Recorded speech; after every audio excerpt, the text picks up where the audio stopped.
Siswa SD Negeri 133 Palembang inisial AZ mengalami trauma sehingga tidak masuk sekolah sejak 8 November 2025 lewat sesudah dirinya dibuli oleh kawan sekolahnya.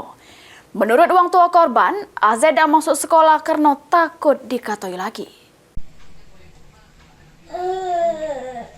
AZ, siswa SD Negeri 133 Palembang, ini sudah tidak galak masuk sekolah dari 8 November 2025. Menurut orang tua korban Juwita, anaknya tidak galak sekolah lagi sesudah menjadi korban perundungan kawannya pas ujian akhir semester pada Juni 2025.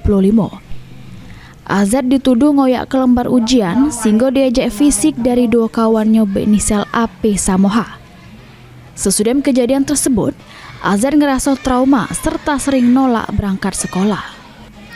Emaknya khawatir kondisi mental anaknya terganggu akibat perundungan yang berlangsung dari Juni.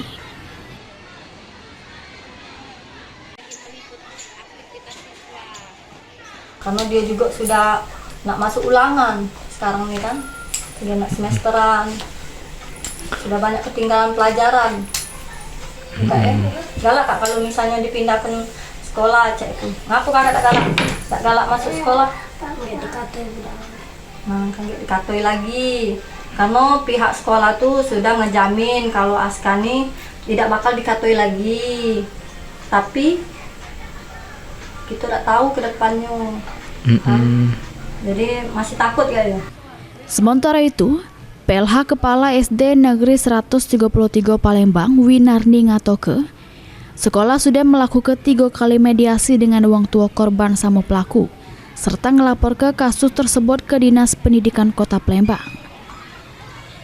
Perwakilan dinas dijadwalkan bakal datang untuk pertemuan lanjutan bersama segala pihak korban dengan pelaku pada Selasa 12:30 awan.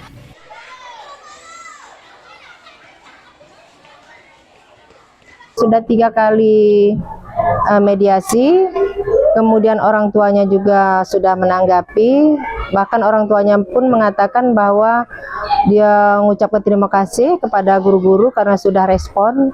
Namun masalahnya ini ke anak-anak, ya, ke anaknya, ke korban.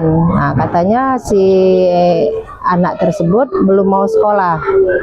Katanya pokoknya masih belum mau sekolah. Makanya kami kemarin melaporkan ke Dinas Pendidikan Kota. Winarni negaske, sekolah sudah menghimbau siswa supaya tidak mengejek atau melakukan tindakan yang berpotensi jadi bullying. Muhammad Aidil, PAL TV.